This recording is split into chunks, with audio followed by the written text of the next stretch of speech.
My thoughts on the remake of the Amityville Horror upon after having seen it. I apologize, it has taken me way too long to get to this video, and I did, one of the special features actually did make me rewatch the movie, which was good because I had completely forgotten about it. Just got busy with other studies, and then I realized how many Amityville movies have been made this year. I was like, oh shoot, gotta get to work. But the remake's very interesting. I'll talk about one thing that was very disappointing to me, and it was how it was advertised. They actually used the theme from the first two Amityville movies, and I love that theme. I think the theme is incredibly creepy. I think it fits the movie so well, and they never used the theme in the actual movie, which bothered me on the first viewing, but upon the second viewing, I knew that's what I was getting, so I was able to kind of get lost in it this time. It's almost impossible to watch this movie without directly comparing it to the original movie. It is a remake after all, and also comparing it to the novel, which honestly I have never read. And I'm not sure if I ever will get around to reading that original novel. Um, I heard the original movie diverged from the novel quite a bit, but I've heard this film, there's hardly anything that's similar between the novel and the things that are shown in this film. I will say, though, I think Ryan Reynolds does do a good job, but I still have trouble believing him being a really vicious, threatening, imposing figure. It's hard because the original actor was so good. James Brolin was so fantastic in his transition from this really lovable character in like the first hour to the second hour, just going off the wall. I think the problem is we don't have enough time of getting to know Ryan as this really lovable character before he starts going crazy. I, it's too fast, too brisk. This is very much a modern sensibility of horror movie filmmaking. It's all about just flashiness and just, oh, he's getting drowned in the bathtub, which was very reminiscent to A Nightmare on Elm Street. Better done in Nightmare on Elm Street as well. But there is one really standout moment in this movie. And it's not in the original movie, and it's not over the top, and there's nothing supernatural about the scene, which I think was the best element for that particular scene. It's when it's after the little girl is up on the roof and the oldest boy lets her try and grab her stuffed animal, and she ends up on the roof. And Ryan decides that he's going to punish the boy by forcing him to hold on to a log while he's standing there chopping the log. The intensity in Ryan's face and how scared and on the verge of tears, even on to the point of crying, the kid is, was so disturbing. It was mesmerizing in how disturbing that moment was, and it's not a violent scene at all. It was incredible. That was the best scene in the movie. By far. For me, at least. Let's see what to talk about. Oh! They actually give a little bit more of an explanation of to why the house is haunted in this film, and that they say a reverend used to live there, Reverend Ketchum, and that Reverend Ketchum used to torture and kill Indians in the basement, and they find torture devices and all of this stuff.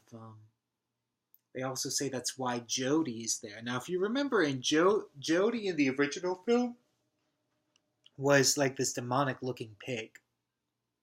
that you barely saw. You never really saw the pig, hardly ever.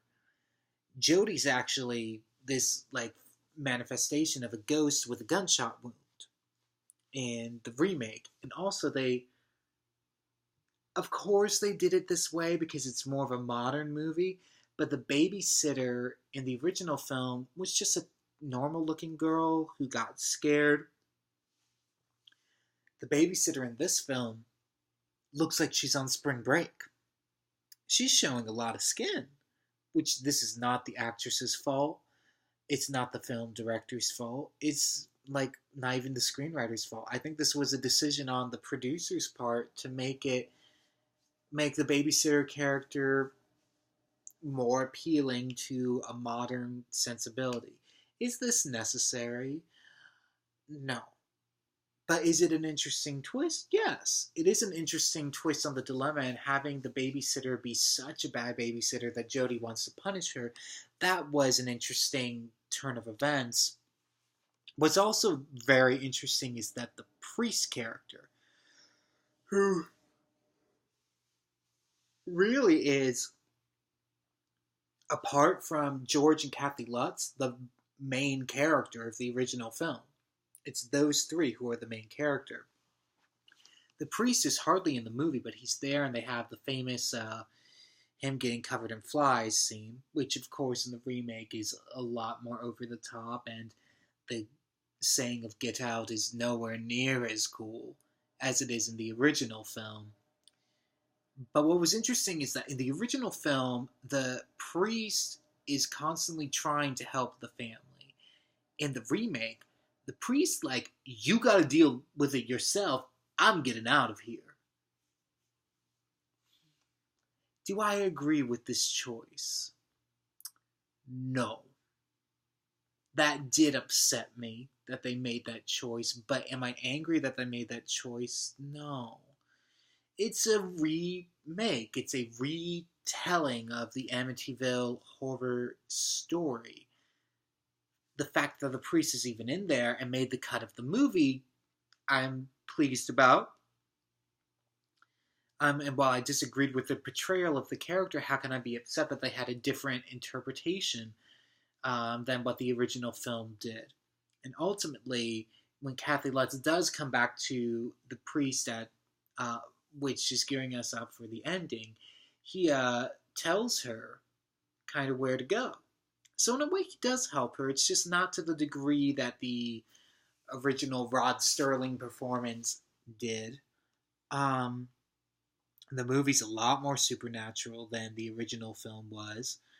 Not that the original film is not supernatural, it's just, this is like your quintessential modern haunted house movie. That's what it is. And Amityville Horror, when that came out, the extent of haunted house movies up until that point in time are kind of like, oh gosh, Dracula, other black and white movies, House on Haunted Hill. Wonderful, wonderful movies, but very different mentality to the modern haunted house story. And I mean, they make it very clear. It's the first thing you see, actually, after the MGM title card, based on a true story. How true are the events of this movie? Very little. Here's another question, which, in terms of remaking the film, do we actually believe George and Kathy Lutz about what happened? And it was interesting that the documentary on the real events on the DVD for the remake solely had to do with the DeFeo family. Which, remember, in Amityville 2, The Possession, they changed the name. But it is the DeFeo family listed in the first and third movies. Having said that, all of this stuff, did what happened to George and Kathy Lutz happen? Possibly, but there's not enough evidence to really claim that it is as true as people would like to believe, or it also can't exactly be disproven because we don't have hardly any witnesses to the events that are claimed within the original novel. But all of that said and done, this was the first time we really spent time in the iconic looking Amityville house since Amityville 4 The Evil Escapes. And really, since Amityville 3D, since we spent a significant time inside that house. And it sounds strange to say, this also is the first theatrical movie since Amityville 3D. It felt really good to be back inside that house because we've been away from it for so long in the franchise. And the franchise is built on spending time inside that house. Is it better than 4 through 8? This is a difficult question.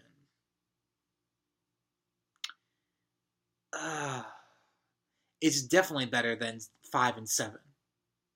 I'll give it that. 4, 5, and 8, 4, 6, and 8, I really liked. And I thought they were bold and interesting choices and interesting spins on the franchise. And I actually think, in particular, 8 had a lot more disturbing material than this film did. But this was a big budget film. It has famous names attached to it. Does it do its job well enough? Yeah, sure. I'll give it a pass. Is this one, if I watch the franchise out of order, which I never do, but if I ever chose to do, is this one that I would choose to watch over and over again? No. The ones I'd choose to watch over and over again are probably the first two, especially number 2. That's still the best in the franchise so far, and I highly doubt that's ever going to be topped for me. And I do like the original film quite a bit as well. The subtleties of the original film are non-existent in this film. But in terms of... I think the problem is that in terms of other modern haunted house stories, The Shining in particular, and that remake as well, is it better than The Shining's remake? Yeah, of course. Of course it is.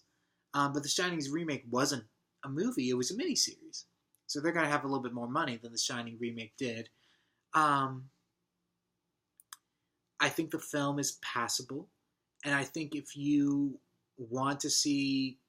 If you are uncomfortable with a slower pace, this is the film for you.